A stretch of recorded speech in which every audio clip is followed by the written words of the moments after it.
Hello everybody, this is Demon DJ02, and welcome to War Stories. Sorry, this video is supposed to come out yesterday, but without further ado, we're going to get right into what we're going to be doing today.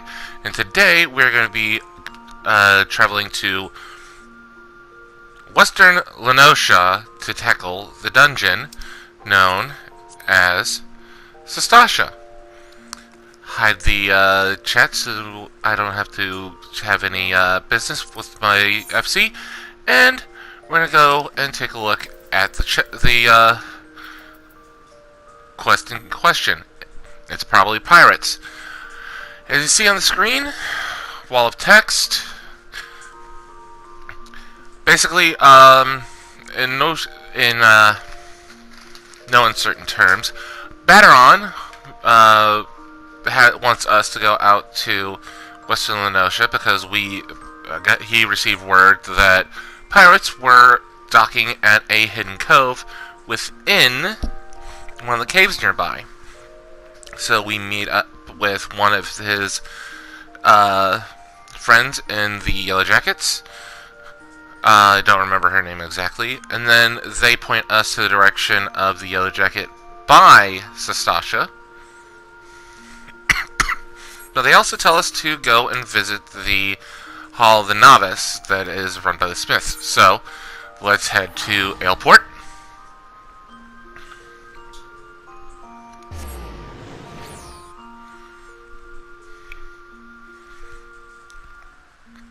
Now, Western Lenosha has two Aetherites. One is in Swiftperch, which that city is very rarely used anymore.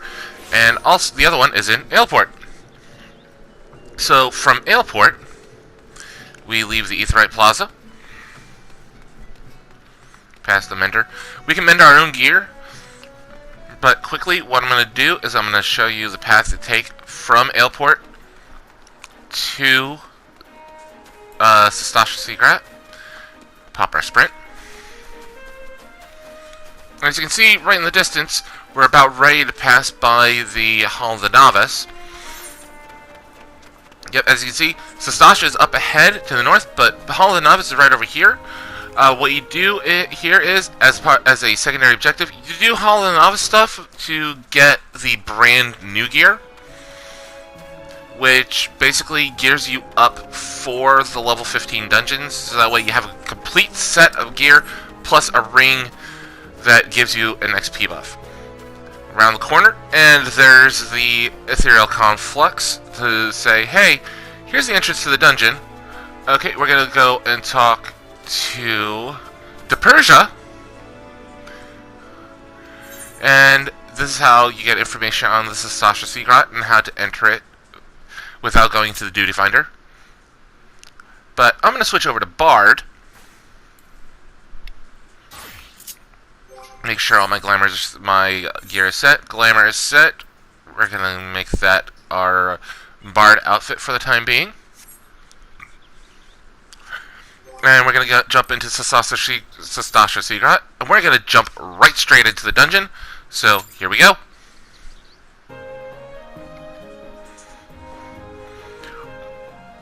Now, what the cutscene does, it takes us from where the Serpent Reavers are all gathering up their little bar through a secondary area, and it pans over to us here at the beginning.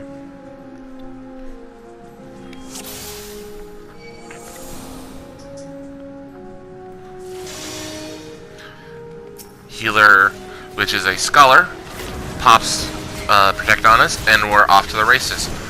Starting off, we have some minor fauna here attacking us.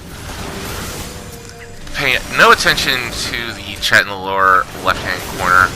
This tends to be the norm in MMORPGs, where random party banter. But the path splits. Ahead is a room. In that room is going to be a bloody memo. That memo is going to have one of three different colors. In this one, the phrase down at the bottom says, "The captain loves his wine red." That comes into play later when we get ready to face off against the first boss. I relay the color to my party, I believe, after this boss, or after this fight. Oh yeah,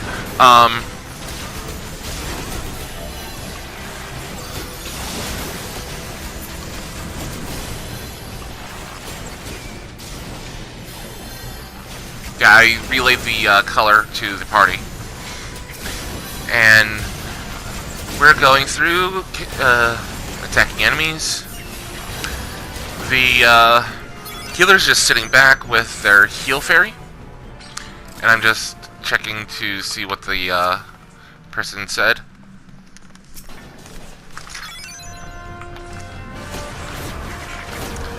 And they're saying that Eos is doing the healing while the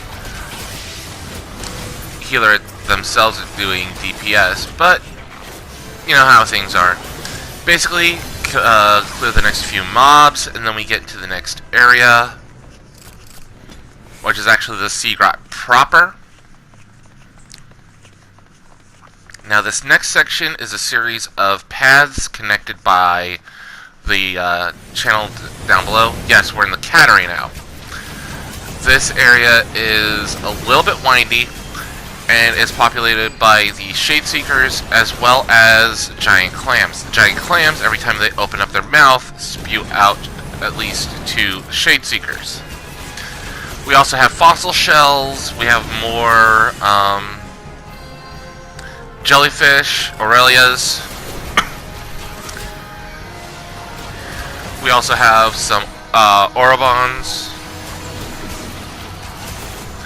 as well as yeah, the hermit crabs, the fossil shells. Pretty straightforward little romp through here. Tank is just gonna pull everything in sight, and I'm just gonna smash everything with AoE damage. Except for that fossil shell. That fossil shell decided to get up close, so it got an arrow to the face. But yeah, we just wind our way through the path, killing stuff as we go. Yeah, I decided to do this dungeon because, well, why did we start at the beginning of everything if we're going to be doing the beginning of the dungeons? So, Sastasha Seagrott being the first dungeon, we get to have some fun killing some animals and also killing some pirates.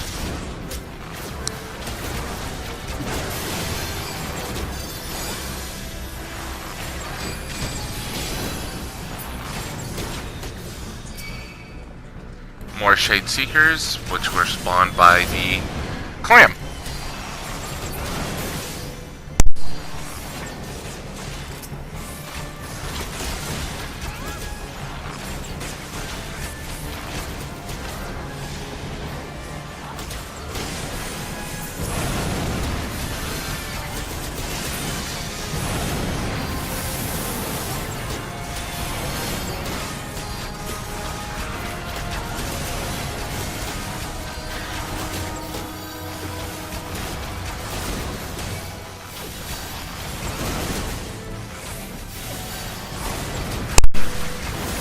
We're getting down to the end of the clams. One more Shade Seeker from that clam. And then we turn around, head right down the rest of the path. Yeah, we're all we're doing is we're crisscrossing the little Seagrott seabed. The water is shallow enough that we can actually walk across and not worry about getting wet. Yep, here's the last clam, and the last set of Shade Seekers.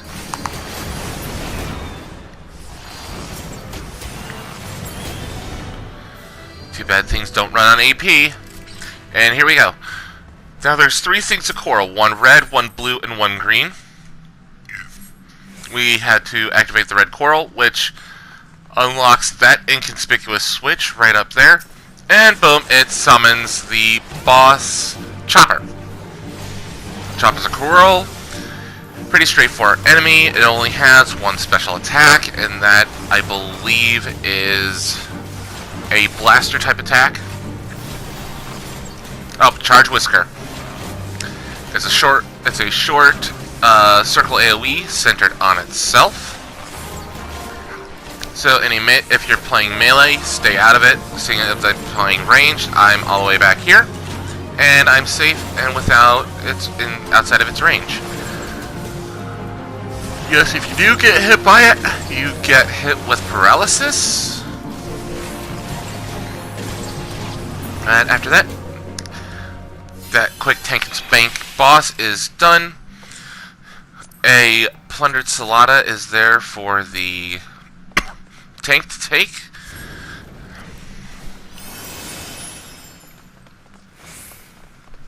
And with 2 bards, we're having some fun today. Once again, sorry this video is coming out late. I felt exhausted after yesterday, and I did not think to post it yesterday. So, now after the cattery, we're in this set of hallways. We got a set of dogs right here that we're just getting ready, just about done burning through. And we're coming across the first of 2 locations called the Rambade. The Rambade is where we meet up with Captain Madison and a couple of his Serpent Reavers. Tank decides to use Ultimatum, doesn't kill everybody, so he has to use Provoke to get Captain Madison to jump on him. But it's a quick tank and spank fight. First Reaver is down, followed by the second, which leaves just the captain himself to be burned down by the party.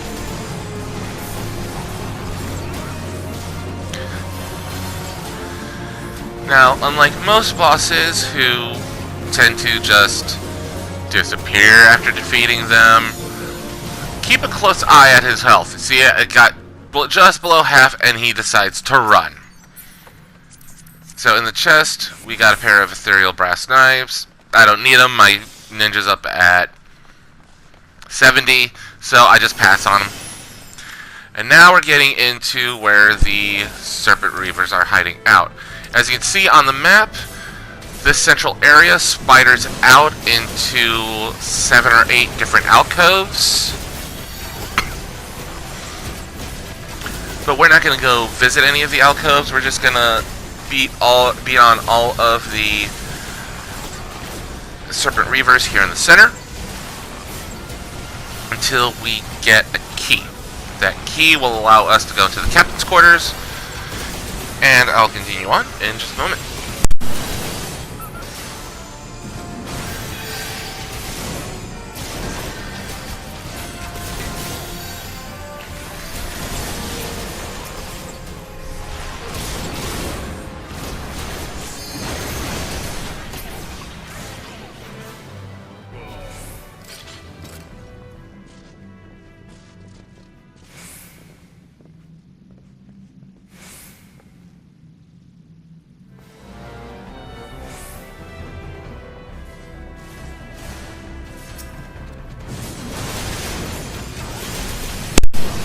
Here's the other set of enemies.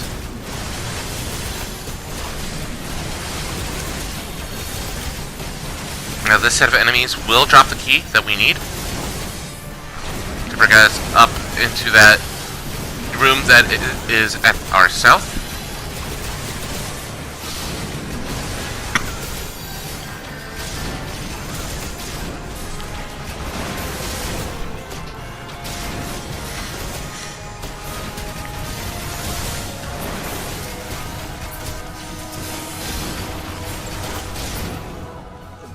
And I believe the tank picked up the key. So we go open the doors to the captain's quarters.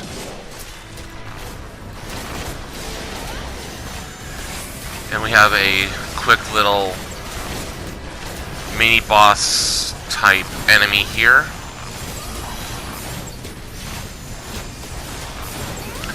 Pretty quick kill here.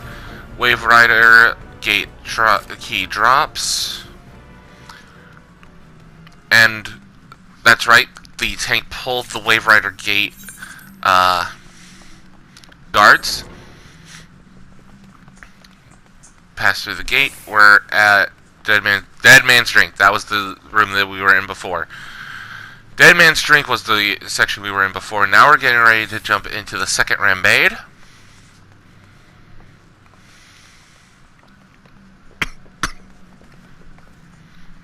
And our second fight with Captain Madison.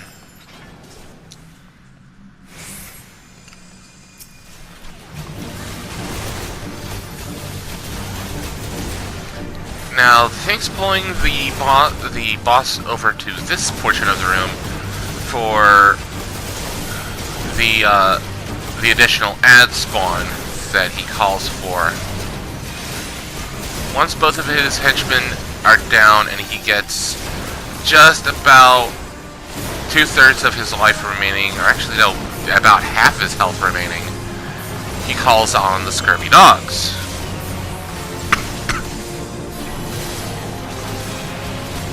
And he's about at quarter health now. No. Yeah, he's about at quarter health now. And now that he's down to a fifth of his health left, he runs. The Scurvy Dogs are downed. And now we got a plundered rope belt. And now we're in Mistbeard Cove. At the far end is the Sultana's Lap.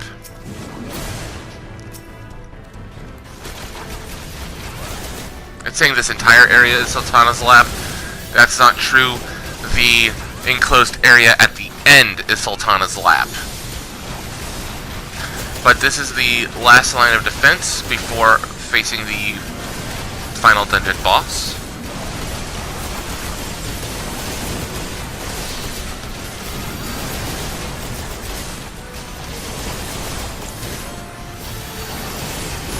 Tank decided to pull all the soldiers in the area, but left one soldier untouched, which I turn around and start putting arrows into the face.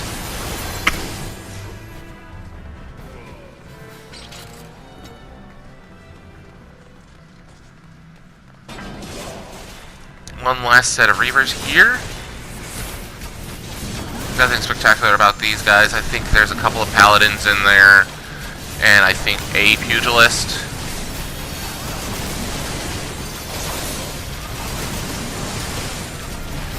The other bard and I making quick work of all of these mobs, and now we meet the dungeon boss. Captain Madison has run all the way back here.